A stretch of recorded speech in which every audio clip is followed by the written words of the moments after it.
السلام عليكم حبيباتي، لاباس عليكم بخير مزيانين. كيف ما شفتوا معايا في الفيديو السابق ديال الافطار ديال رمضان، شفتوا معايا الطريقه ديال الكنافه وديال الليكيش مالحين. وبالنسبه للمعسلات قلت لكم دخلوا الفيديوهات السابقه ديالي اللي فيها المعسلات، وكذلك الناس اللي كيسولوني على العصائر حتى هما عندي في القناه. عندي الشباكيه، عندي العصير ديال الفراوله، ديال الحامض، وكذلك ديال لافوكا، كاملين غتلقاوهم ان شاء الله عندي في القناه. اما بالنسبه للحريره ففي هذا الفيديو هذا غادي تشوفوها معايا، حريره صحيه 100%. غنوريكم الحريره والطريقه ديال هاد ميني بيتزا بعجينه رائعه جدا وحريره شهيه ومفيده جدا.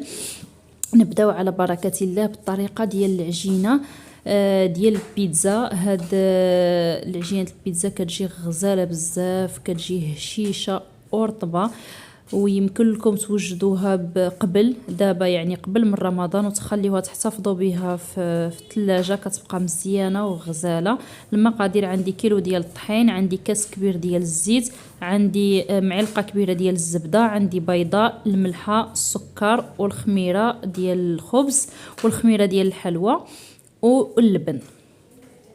اول حاجه كنغربلو الطحين، كنزيدو شويه ديال الملحه. بالنسبه للمعلقه ديال السكر كنزيدها مع معلقه ديال الخميره.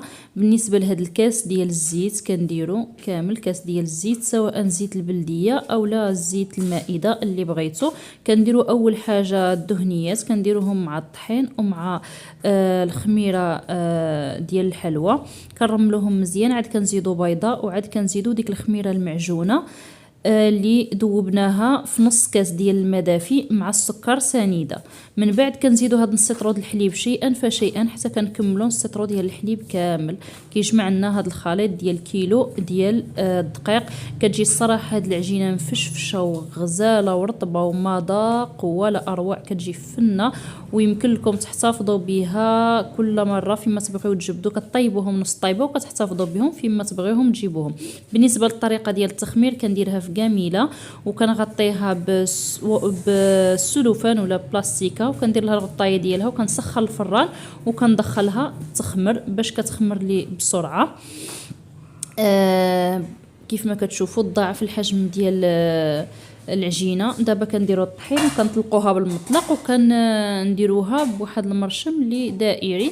بامكانكم ديروها بيتزا كبيره او لا هاد ميني بيتزا صغارين اللي بغيتو.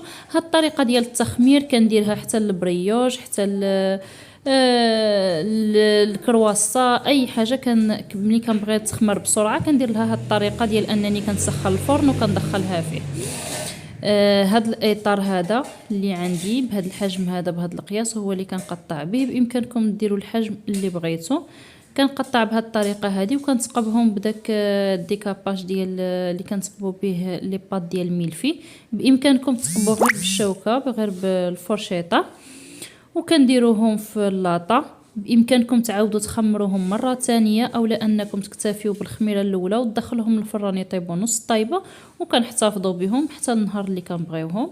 درناهم ونهار ديال الافطار عاد جبدناهم وعمرناهم. دابا غادي نمشيو نردوا الحريره، عاد غادي نرجعوا للبيتزا.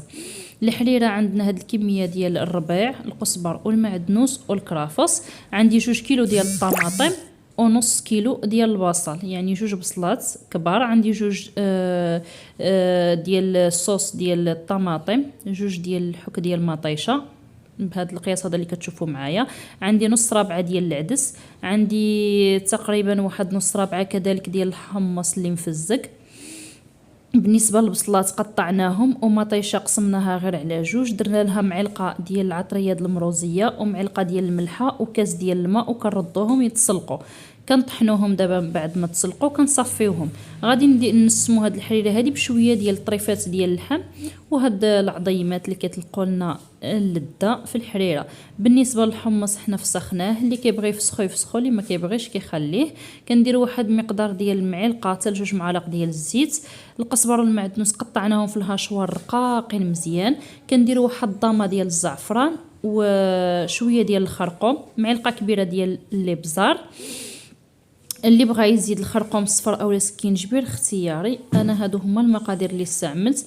كندير ديك العظيمات هما التحتانيين، كنزيد الحميص، كنزيد من بعد العدس، وكنزيد القزبر والمعدنوس، كنزيد الطماطم والبصله اللي طحناهم وصفيناهم.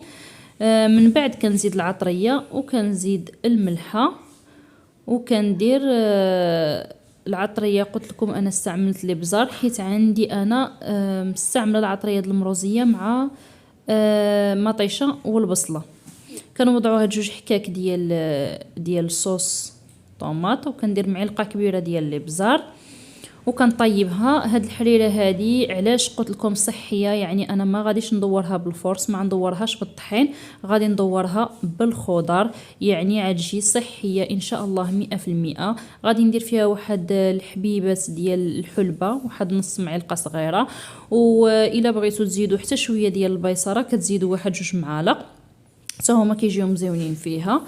فمن بعد ما غادي ندير المكونات كاملين في ديال الحريره، غادي نزيد نص كيلو ديال البطاطا ونص كيلو ديال الجزر. هنا عندي كاميله كبيره، يعني قياس كبير ديال الافطار، يعني اللي درنا في دار الشباب، يعني حنا درنا هذا كميه كبيره. بامكانكم ديروا كميه صغيره على قياسكم. درنا نص كيلو ديال البطاطا ونص كيلو ديال الخيزو، قفلنا عليها ورديناها طيب.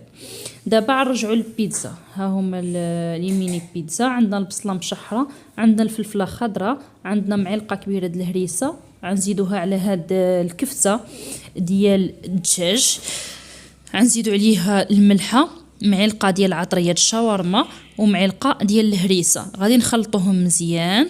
وعندنا الجبن اللي حكيناه، وعندنا الزعتر.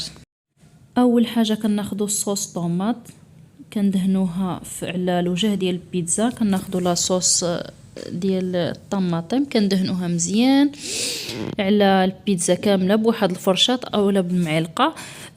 بالنسبه للبصله هي بوحدها اللي شحرناها حيت كتعطل في الطياب. كناخذوا هاد الكفته ديال الدجاج حيت كطيب دغيا، يعني كنديروها خضراء، كنسموها بديك العطريه، وكنوضعوها شويه فوق البيتزا. وكناخذوا حتى الفلفله حتى هي كنخليوها خضراء حتى هي كتجي بنينه هكا، غير كطيب شي شويه. من بعد كنديروا هاد البصله هذه اللي مشحره، وكناخذوا الزيتون مقطع، وكنزيدوا الجبن في الاخير، وكنزيدوا الزعتر. اللي كيبغي يعمل الزعتر في العجينه بامكانه يعمل الزعتر في العجينه. حنا الزعتر غنخليوه حتى الاخر وغنرشوه. من بعد غادي ندخلوهم للفرن يطيبوا وبالصحه والراحه. من بعد ما طابت الحريره غادي نفتحوا عليها، كنهزو هاد البطاطا وخيزو وكنضيفوا عليهم الماء وكنطحنوهم، وكنزيدوا الشعريه لهاد الحريره هادي. من بعد ما كنزيدوا الماء لهاد البطاطا وخيزو كنبقاو نزيدوا وحنا كنحركوا، كنزيدوا الحريره وحنا كنحركوا حتى القياس اللي كنبغيو.